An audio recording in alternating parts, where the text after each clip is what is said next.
안녕하십니까. 저희는 팀 고양이왕국이라고 하고 저는 팀장 김시경이라고 합니다. 제가 맡은 역할은 웹 개발 담당이었습니다.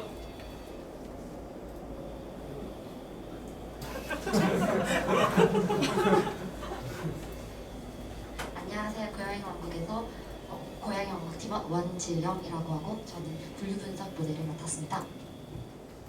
네, 안녕하세요. 저는 분류 분석 모델과 유사도식 기반 검색을 맡았고 공화성이라고 합니다. 네, 안녕하세요. 저는 데이터 수집과 문서 정리 총괄을 맡은 김서연입니다. 네, 안녕하십니까. 데이터 전처리 과정을 총괄했던 김영훈입니다. 발표 시작하도록 하겠습니다.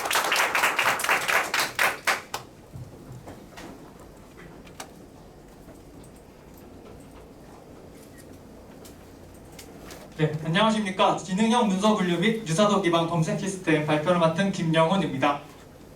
저희 팀원 소개 있는데요. 저희 좀 상징하는 그런 쪽으로 사진을 좀 붙여봤습니다. 네, 목차이고요. 프로젝트 개요에서는 지금까지 주제 선정 배경, 프로젝트 흐름도 관해서 설명을 드리고 모델링에선 저희가 데이터 전처리를 어떻게 했는지 또 모델링 과정에서 어떤 가설을 세우면서 했는지 이렇게 설명을 드리도록 하고 마지막 시험까지 가보도록 하겠습니다. 네, 먼저 프로젝트 개요입니다. 주제 선정 배경 먼저 보실 텐데요. 그 전에 앞서 사이트 하나 소개해드리도록 하겠습니다.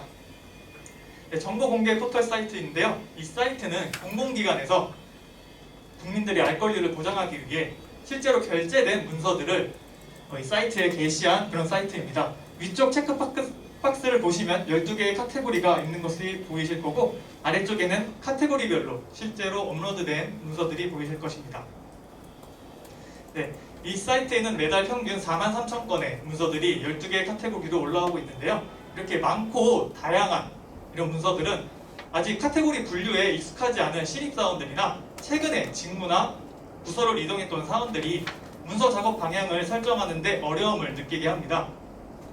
이는 곧 업무 효율을 낮추고 인적 자원과 시간을 낭비시킨다고 생각을 했습니다. 그래서 만약 내가 작성하고 있는 문서의 제목에 맞는 그런 딱 적합한 카테고리를 자동으로 분류를 해주면 충분히 업무 향상을 노릴 수 있을 거라 생각을 하고 주제 선정을 하게 되었습니다. 네, 하지만 이런 지금 문서 분류 시스템 같은 경우는 이미 많은 선행 연구들이 있는데요. 그래서 저희는 데이터 수집 그리고 전처리 과정에서 차별화를 두기로 했고 딥러닝 라이브러리를 적극 활용하여 최적화 모델을 찾아보기로 하였습니다. 네, 또한 카테고리 추천해서 그치는 것이 아니라 내가 입력하고 있는 문서와 비슷한 문서들을 검색할 수 있는 시스템까지 추가하도록 하였습니다. 네, 저희 데이터 설명 및 최종 목표인데요. 먼저 앞서 소개해드렸던 사이트에서 총 2017년부터 21년까지의 데이터를 수집하였습니다. 데이터는 저희 셀레니움을 이용해서 직접 저희가 하나하나 수집을 했고요. 또 수집한 데이터는 정보 공개 포털 사이트 등록된 문서의 제목, 부서명, 과제명, 생성 일자를 수집하였습니다. 저희 프로젝트 최종 목표는 두 가지인데요. 첫 번째는 문서 분류 목적입니다. 저희가 생성한 모델들이 입력하고 있는 작성하고 있는 문서 제목에 맞게 카테고리를 분류할 수 있도록 이제 학습하고 검증하는 것이고요. 두 번째는 입력하고 있는 문서의 제목에 맞게 유사 문서를 검색할 수 있는 시스템을 개발하는 것입니다. 저희 최종 목표 활용 예시 보여드리도록 할 건데요. 이 부분은 책이 없으니까 앞쪽 봐주시면 되겠습니다. 네, 먼저 저희가 최종 만든 웹 서버인데요. 그쪽에 장애인 복지위원회 위원 회총 및 위축 건의라는 제목을 검색해 보도록 하겠습니다. 검색을 하면 이렇게 최종적으로 아래쪽 왼쪽에 이제 분류된 카테고리가 보이는 거고요. 이때는 지금 복지 99.9%로 복지라는 것을 알 수 있습니다. 또 오른쪽 박스에는 유사 문서, 즉 입력한 제목과 유사한 문서들이 나오게 되고요. 그중 하나를 선택하게 되면 이렇게 원문 정보 상세에 나오면서 PDF 파일로도 다운로드를 해서 확인할 수 있게 만들어 놨습니다. 네, 저희 프로젝트 흐름입니다. 총 이렇게 데이터 수집, 전처리, 모델링, 분석 서비스 제공으로 구성되어 있는데요. 흐름도 보면서 설명해 드리도록 하겠습니다. 네, 저희 프로젝트 흐름도입니다. 먼저 그 사이트에서 셀레니움을 통해 이제 데이터를 수집하고 데이터베이스화했습니다. 또 수집한 데이터들은 결식치 제거, 중복값 제거, 또 형태소 분석, 그리고 워드 인베딩, TF-IDF를 이용한 워드 인베딩 작업을 거치게 되고요. 이렇게 전처리 과정을 거친 데이터들은 총 두 가지로 활용이 되는데요. 좀 딥러닝과 머신러닝을 이용하여 분류 분석 모델, 카테고리 분류 모델을 생성하게 되고요. 두 번째로는 이제 따로 군집 분석과 코사인 유사도를 이용하여 유사 문서 검색 모델이 생성이 됩니다. 이렇게 생성된 두 모델들은 플라스크 앱 서버에 등록이 되게 되고요. 둘 다 하나씩 카테고리 분류 서비스를 제공하게 되고 또 유사 문서 검색 서비스를 제공하게 됩니다. 저희 프로젝트 수행 일정입니다. 총 주말 제외하고 20일 동안 진행을 하였고 1차 수집, 데이터 수집 및 전처리부터 시작하여 마지막 서비스 구현까지 이렇게 쭉 일정을 수행하였습니다. 저희 개발 환경인데요. 주로 사용한 툴은 옆에 이미지로 표시를 해놨습니다. OS 및 하드웨어는 윈도우와 AWS 사용을 했고요. 브라우저는 크롬, 개발 툴은 파이썬, 파이썬, 이클립스 사용하였습니다. 웹 관련해서는 플라스크와 스프링, 데이터베이스는 오라클, 또 데이터 수집하기 위해서 셀레니움 열심히 사용했고 데이터 전처리 과정에서는 판다스와 코인엘파이로 형태소 분석을 했고 데이터 분석은 사이클런, 텐서플로우 사용을 했습니다. 데이터 시각화는 플로트리 이용해서 시각화를 하였습니다. 제가 준비한 발표는 여기까지고요. 이어서 원지영 팀원이 발표하도록 하겠습니다.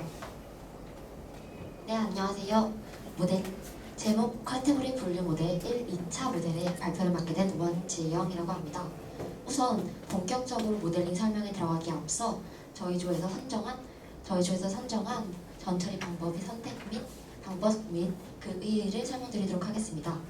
일단 저희 조의 경우에는 자연어 처리가 기본적으로 이루어져야 했습니다. 그래서 한국어 전언어 처리 형태소 분석기인 코모란, 꼬꼬마, 그리고 한나눔 세 가지 형태소 분석기를 가지고 정확도를 예측하였는데요. 같은 세팅으로 모델링을 예측하였을 꼬꼬마가 시간 정확도 대비 소요 시간이 가장 높은 것을 확인할 수 있었습니다. 이에 모델 효율성을 더 높이고자 꼬꼬마를 이용하여 모델링을 진행하였습니다. 이와 마찬가지로 모델의 인풋을 결정하게 되는 TF-IDF의 맥스 피처 또한 파라미터를 조금씩 조정하여 데이터 모델링을 실행해 보았습니다. 이때 7,000 단어가 이상이 되면 모델 예측 정확도에 큰 차이가 없다는 것을 확인하여 이에 단어를 한정시키고 모델링을 진행하였습니다. 그리고 이제 본격적인 모델 설명이 있겠습니다.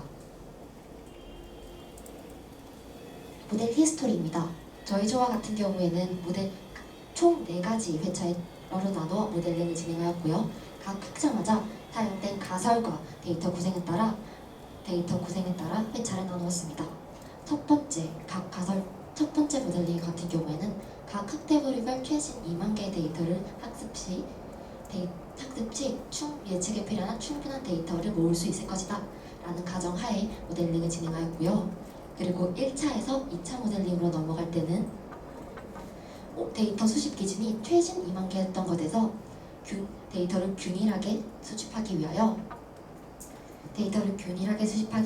각 카테고리별 주별 100개의 데이터를 총 3개년 동안 수집하였습니다. 그리고 기존 1개였던 모델을 총 분기별로 나누어 총 4개의 모델로 만들었습니다. 그리고 2차 모델에서 3차 모델로 넘어갈 때는 기존 4개였던 모델을 총 2개로 합쳤고요. 그리고 데이터 분할 시점을 분기에서 이벤트 시점으로 바꾸었습니다. 그리고 3차에서 4차로 넘어갈 때는 데이터 수의 부족을 느끼고 기존 17만 개였던 데이터를 180만 개로 늘려 데이터 학습을 진행하였습니다. 왜 이렇게 다른 방법과 다른 가설을 가지며 데이터를 모델링을 하였는지 궁금해하실 수 있는데요. 이는 다음 페이지에서 보시는 것 같이 분류 모델 예측 정확도의 차이기 때문입니다. 아래 보시는 검정색 막대 그래프 같은 경우에는 모델 예측도를 나타낸 학습에 사용된 데이터를 가지고 모델 예측도를 확인하였을 때 나타나는 예측도이고, 그리고 파란색 바 그래프 같은 경우에는 모델 학습에 사용되지 않은 실제 데이터를 사용하였을 때 나타나는 모델 정확도였습니다. 1차 모델 같은 경우에는 0.91의 모델 정확도를 달성하였으나 검증 데이터를 사용하여 모델을 돌렸을 시 0.6이라는 결과가 나타났습니다. 이에 어떤 문제 때문에 이런 결과가 도출되었는지 확인하고자 추가적인 EDA를 진행하였고, 이를 통해 데이터 수집이 최신 데이터를 수집을 한다면 공문서가 가지고 있는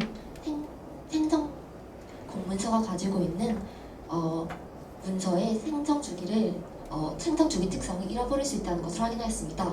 그리고 이와 같은 경우 점을 보완하기 위하여 총 4분기로 나누어 진행하였고요. 그리고 2회차 모델 같은 경우에는 전체적으로 평균 0.9의 정확도를 나타났습니다. 그리고 검증 데이터로 사용한 모델 예측도 또한 1차 모델보다는 대폭 상승을 이루었는데요. 하지만 여기 그래프에서 보시면 확인하실 수 있듯이 3분기 검증 예측도 같은 경우는 0.34라는 매우 낮은 점수를 가지고 있는 것을 확인하였습니다. 이러한 문제를 발견하고 이를 해결하기 위해서 추가적인 EDA를 실시하였고, 그리고 이에 대한 문제점을 확인하여 다시 이벤트 시점으로 모델링을 다시 진행하였습니다. 그리고 전반적인 모델 예측도와 그리고 검증 예측도 또한 대폭 상승하였으나 아직 코로나 이벤트 이후 기준인 모델이 문제가 있다는 것을 확인하고 데이터 양을 조금 더 늘려 모델링을 진행해 보았습니다. 이제부터 각 모델에 대한 조금 더 정확하고 디테일한 모델 결과를 보여드리도록 하겠습니다. 위 테이블에서 보실 수 있듯이 MLP를 이용한 결과 0.91의 모델 정확도와 비교 정확도 0.64를 예측하였습니다. 그리고 아까 말씀드렸듯이 저희가 EDA를 통해서 데이터 생성에 대한 주기적 특성이 있다고 말씀드렸는데요. 여기 그래프에서 보실 수 있듯이 2020년에 저희는 최신 2만 개 데이터를 다운받았을 때 경제와 교육 카테고리의 경우에는 2020년 5월에 2만 개 데이터를 다 수집할 수 있었던 반면에 규제개혁과 같은 카테고리에는 최신 2만 개 데이터를 수집하고자 하기 위해서는 2017년 6월 데이터부터 다운받아야 된다는 것을 확인할 수 있었습니다. 그리하여 카테고리별로 데이터 분포 기간을 균일하게 맞추기 위해 2차 모델에서는 각 주별로 100개의 데이터로 한정하여 모델을 수집하였고 그리고 데이터 특성을 살리기 위해 4분기로 나누어 진행하였습니다. 그리고 이 결과 3분기에서 문제가 있다는 것을 말씀드렸는데요. 3분기와 같은 경우에는 최근 4년 동안 매년 3분기 데이터는 다른 분기와 비교하여 매우 적게 생산된다는 것을 확인할 수 있었습니다. 그리하여 시점의 변화를 모델에 나누는 시점의 변화가 필요한 것을 확인, 그리고 2020년 1월 기준으로 데이터 양이 대폭 상승하는 것을 확인하여 이를 기점으로 모델링을 나누어 진행하였습니다. 그리고 다음 발표인 3차 모델링 가설 및 설명은 봉하석 팀원이 해주도록 하겠습니다.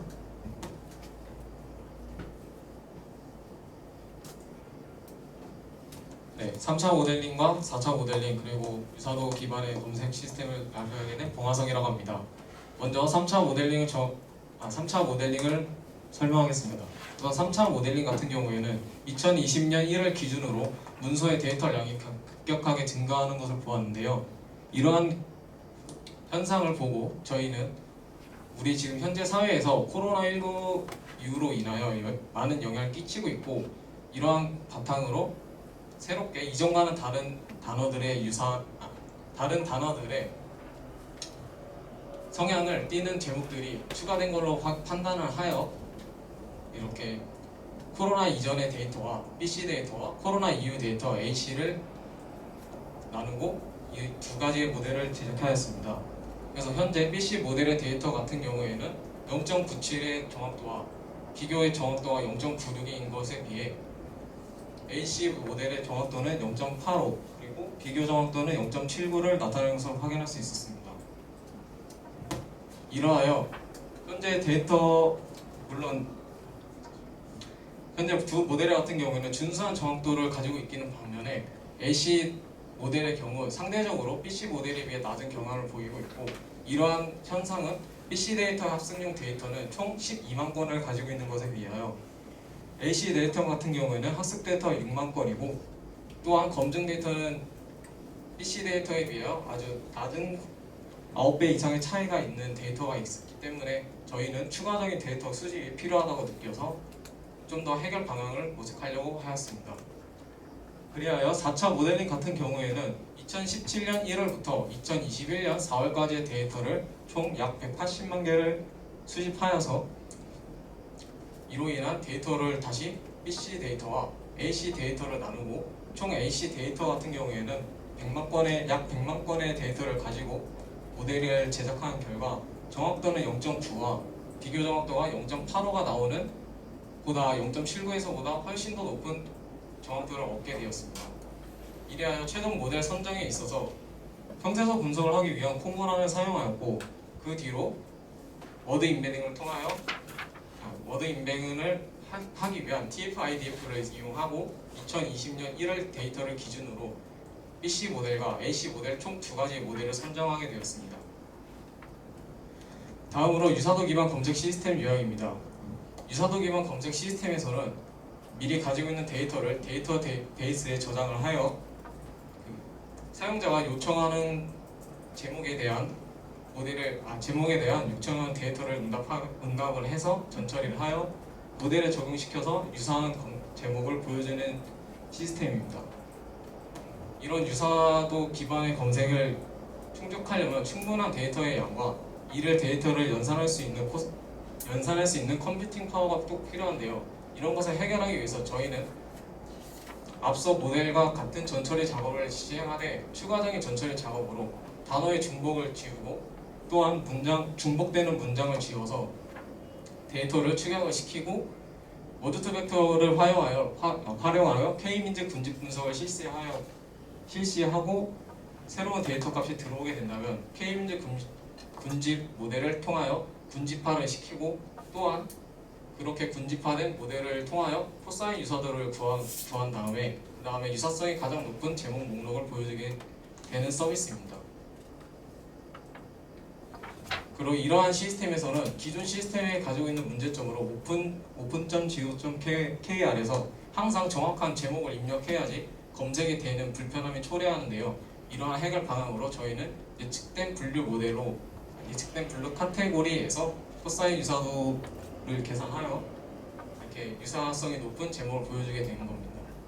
이러한 활용 방향으로 예측된 분류 카테고리 결과의 근거로 활용할 수도 있고 이미 작성된 문서에 대한 검토를 할 수 있으며 또한 작성하게 된 이제 문서에 대한 참조를 할 수 있는 방향을 제공하고 있습니다.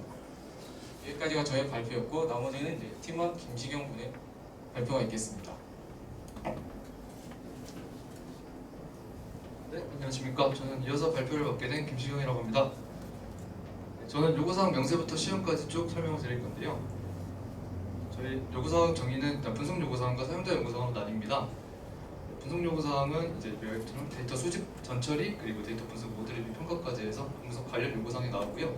사용자 요구사항은 사용자가 어떠한 기능을 원하는지 그것에 대한 요구사항을 의미합니다. 대표적으로 두 개에 대한 요구사항 명세를 보시겠습니다. 네, 이런 식으로 명칭이 있고 그다음 세부 내용이 이렇게 정해져 있는데요. 저희 명세서는 이런 식으로 예시가 나와 있습니다. 네, 다음 기능 정의입니다. 네, 요구사항에 대한 그 기능을 요구사항을 어떻게 해결할 것인지에 대한 기능을 좀 상세하게 정의를 해봤는데요. 네, 분류물 실행은 이제 검색창에서 웹 서비스에서 검색창에 문서 제목을 입력하고 엔터키 입력해서 카테고리가 나오고 가장 정확도가 높은 카테고리부터 크기 순으로 나열이 되는데요. 그런 식으로 기능을 구현하고 할 것이고, 그다음에 이제 아까 앞서 말했듯이 유사도 기반으로 검색을 해서 해당 카테고리에 관련 검색된 카테고리의 문서 제목 리스트를 출력하는 기능을 했습니다. 그리고 아래는 API 문서입니다. 네, 그다음에 시스템 아키텍처에 관한 내용입니다. 네, 저희는 모델 분석 서버와 그리고 아래 실제 운영하고 있는 서버 두 가지를 가지고 있는데요. 네, 모델 분석 서버는 앞서 계속 설명한 그 모델들이 이제 어떻게 산출해냈는지 그것에 대한 분석을 실행했던 서버입니다. 파이썬 로컬 서버와 그리고 AWS EC2에서 리눅스 서버 돌려가지고 모델을 생성을 했고요. 그리고 생성한 모델을 플라스크에 있는 모델 서버에 올려서 API로 모델의 기능을 제공하도록 했습니다. 그리고 모델에서 필요한 데이터는 오라클과 스프링을 통해서 데이터를 가져오도록 했습니다. 다음 화면 설계입니다. 저희 와이어프레임을 대충 간략하게 보여드리면 전체 전체 화면 프레임에서 이번 위에 로고부터 아래 검색 장 3번까지 해서 검색을 하면은 그래서 6번에 이제 그러면 검색을 하게 되면은 이제 6번, 7번에 대한 화면이 나오고 6번은 보시다시피 분류한 카테고리 표시가 되고 7번은 그 유사도 기반에서 유사한 제목 상위 5개가 도출이 됩니다. 그리고 위에 7번에서 위에 버튼 같은 게 있는데 그 버튼을 누르면은 파이 차트가 이렇게 저희 실제 화면인데요. 저희 파이 차트로 돌아가기라는 버튼이 보이실 겁니다. 그걸 누르면은 저 제목 리스트가 이렇게 파이 차트로 바뀌는 걸 보실 수 있습니다. 다음은 저희 시연으로 이제 넘어가겠습니다.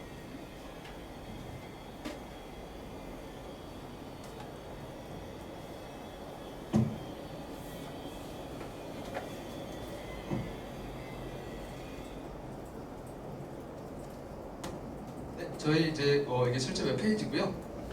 여기에 이제 문서 제목을 실제 저희 정보공개 포털에 복지 카테고리에서 이 제목을 한번 넣어보겠습니다.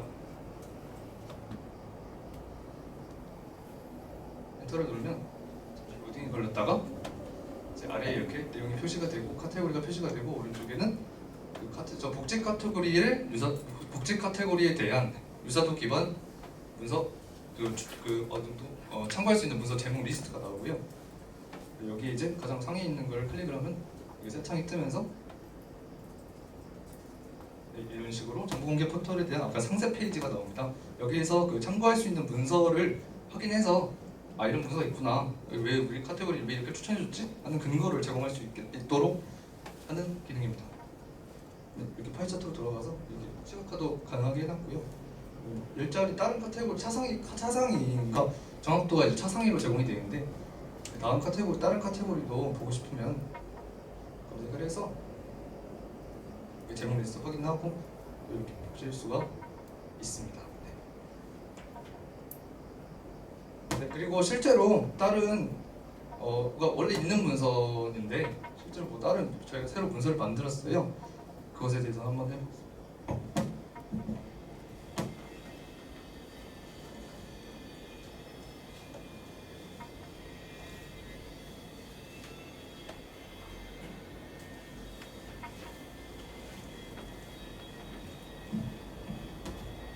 실제로 다른 데이터를 넣어도 자기가 직접 입력한 사이트에 없는 데이터를 넣어도 이런 식으로 카테고리를 분류를 해주고 추천을 해주고 그다음에 또 옆에 제목 리스트가 나오고 이런 식으로 확인을 하실 수가 있습니다. 네, 시간 여기까지입니다.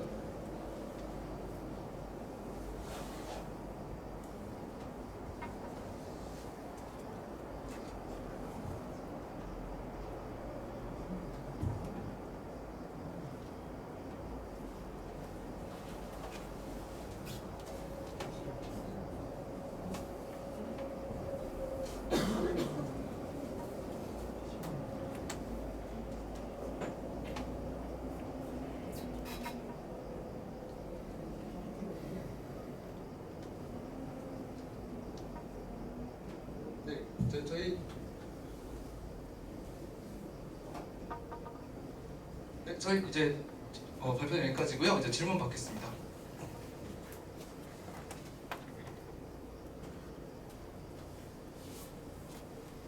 질문 없으시면 오늘 여기까지 하는 걸로 하겠습니다. 문서 작업 스트레스에서 해방되는 그날까지 서비스하겠습니다. 감사합니다.